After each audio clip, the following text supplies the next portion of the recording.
We are off to a great start in Week 8. The Vikings lost last night to the Rams on Thursday Night Football, and that just goes to show that this Detroit Lions hangover is a real thing. What is this Detroit Lions hangover, you might ask? Well, every team that we've played, the following week they go out and play somebody, they're 0-5, and they're getting their butts handed to them.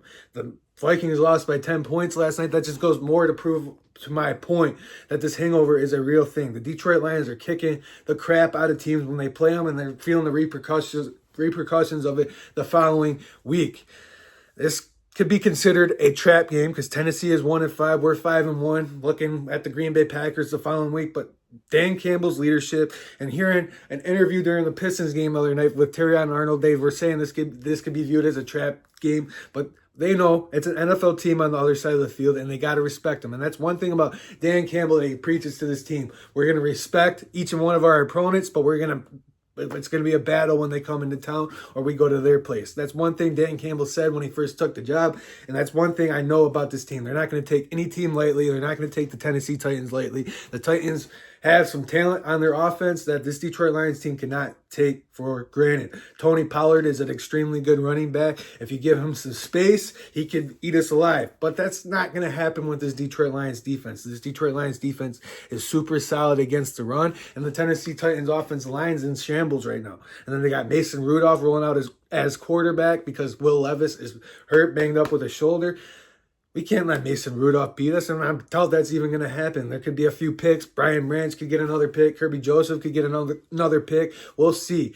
I'm expecting the Detroit Lions to run away with this game, but like I said, the Titans are they're a NFL football team.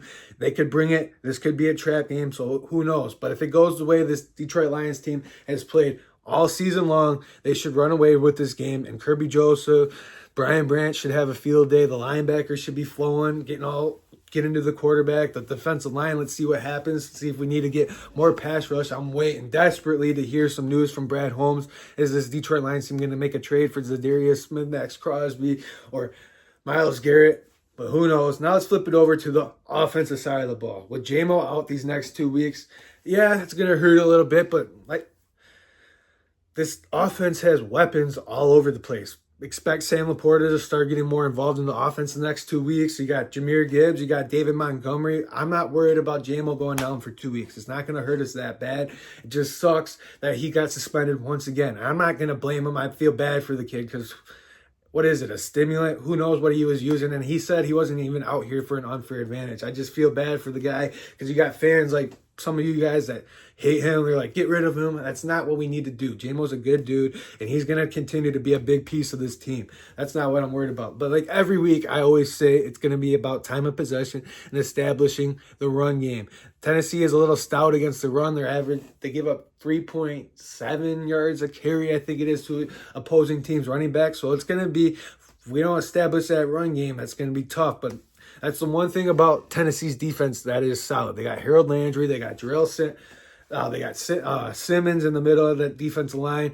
They got some good safeties back there. They got a talented defense. It's just their offense that has not been able to put them in good situations, and that's why Tennessee is sitting at 1-5. Like I said, the quarters of the season. We were 3-1 in the first quarter of the season.